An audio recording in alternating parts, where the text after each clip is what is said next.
নমস্কার, বাংলার রাজনীতি আপনাকে স্বাগত।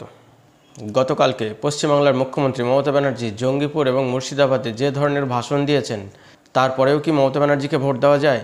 তিনি জঙ্গিপুরে আর মুর্শিদাবাদের সভা থেকে বলেন, রামনবমীর দিনে শক্তিপুরে যে রামনবমীর শোভাযাত্রার উপরে পাথর এবং বোমা ছোড়া হয়েছিল, তার পরিপ্রেক্ষিতে বলেন, পাথর এবং বোমা ছাদ থেকে কারা ছুঁড়েছিল সেটা সবাই জানে, কিন্তু সেই ঘটনাটাকে তিনি উল্টো করে বলেন যে তোমাদের অস্ত্র নিয়ে মিছিল করার অধিকার দিয়েছে কে? তোমাদের অস্ত্র নিয়ে মিছিল করার অধিকার দিয়েছে কে? তোমাদের মসজিদে বোমা ছুড়তে বলেছে কে? তোমাদের সেই অধিকার দিয়েছে কে? এনআইএ ঢুকিয়ে দেওয়া হচ্ছে, এর অধিকার দিয়েছে কে? অত্যাচার যারা করলো, দাঙ্গা যারা বাঁধালো, তাদেরকে দোষারোপ না করে উল্টো পক্ষকে দোষারোপ করলেন মমতা ব্যানার্জি। রামনবমীর দিনে পাথর ছোড়া হলো, বোমা ছোড়া হলো হিন্দুদের র্যালিতে, হিন্দুদের শোভাযাত্রায়, কিন্তু তিনি হিন্দুদেরকে দোষ দিলেন, বললেন মসজিদে বোমা ছুঁড়েছেন কে? বললেন মসজিদে বোমা ছোড়ার অধিকার দিয়েছে কে? বললেন অস্ত্র নিয়ে মিছিল করার অধিকার দিয়েছে কে? আচ্ছা দিদি, ভালো কথা, অস্ত্র নিয়ে অধিকার দেয়নি কেউ।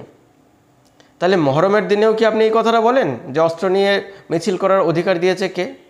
মহরমের দিনে তো আপনার মুখ খোলে না। মহরমের দিনে তো আপনি ধর্মনিরপেক্ষতা টুপিটি পরে বসে থাকেন।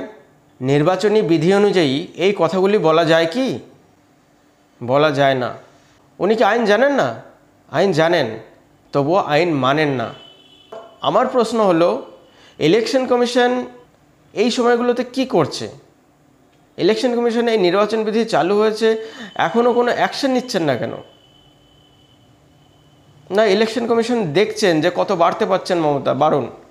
আমাদের সেই দেখার দরকার নেই। ইলেকশন কমিশনের অ্যাকশন নেওয়া উচিত এখন। মমতা ব্যানার্জি এই কথাগুলো কেন বলেন জানেন? কারণ সামনের দফায় যে আসনগুলিতে ভোট আছে, সেই আসনগুলি তার জন্য গুরুত্বপূর্ণ, এবং সেখানকার ডেমোগ্রাফির দিকে তাকিয়ে, জনবিন্যাসের দিকে তাকিয়ে তিনি কথাগুলি বলেন। আপনাদের যদি সেই জনবিন্যাসটা শোনায়, আপনাদের মাথা ঘুরে যাবে। কেন মমতা ব্যানার্জি এই কথাগুলো বলছেন, তখন তার মানে বুঝতে পারবেন। জঙ্গিপুর, মুর্শিদাবাদ, বহরমপুর, এই জায়গাগুলো সবগুলোই মুসলিম বহুল এলাকা। মুর্শিদাবাদে 70% মুসলিম ভোটার, বহরমপুরে 55% মুসলিম ভোটার, এবং জঙ্গিপুরে 65% মুসলিম ভোটার। এই জনবিন্যাসের কারণেই তিনি এই তোষণের রাজনীতি করছেন। যত পারছেন তেল দিচ্ছেন, যত পারছেন তেল দিচ্ছেন, যত পারছেন তোষণ করে যাচ্ছেন। এই জনবিন্যাসের কারণে যারা দাঙ্গা করছে তাদেরকে অপরাধী না বলে, যারা দাঙ্গায় আক্রান্ত হলো তাদেরকে দোষ দিলেন। এই মুখ্যমন্ত্রী মমতা ব্যানার্জিকে কি ভোট দেওয়া যায়? যারা অন্য সময় ধর্মনিরপেক্ষতার কথা বলেন, আজকে তারা তোষণের রাজনীতি কেন করছেন? আজকে তারা ধর্মের কেন কথা বলছেন? বিজেপি যদি হিন্দুদের হয়ে কোনো কথা বলে, তখন সেই বিজেপি সাম্প্রদায়িক। আর আপনি যখন এদেরকে নিয়ে কথা বলবেন, তখন আপনি সাম্প্রদায়িক নয়, তখন আপনি ধর্মনিরপেক্ষ।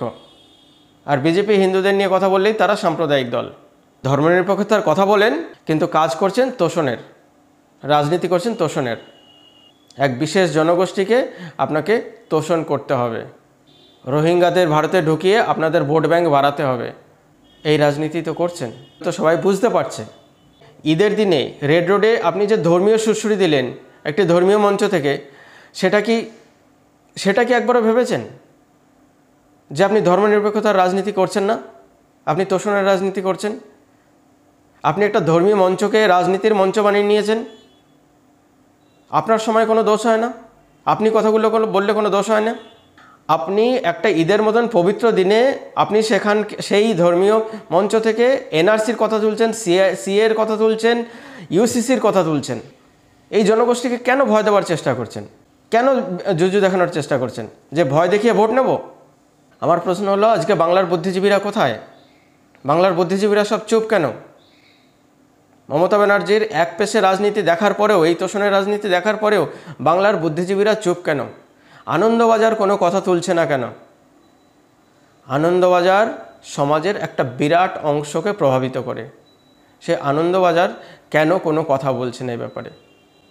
বাংলার বুদ্ধিজীবীরা কোথায়?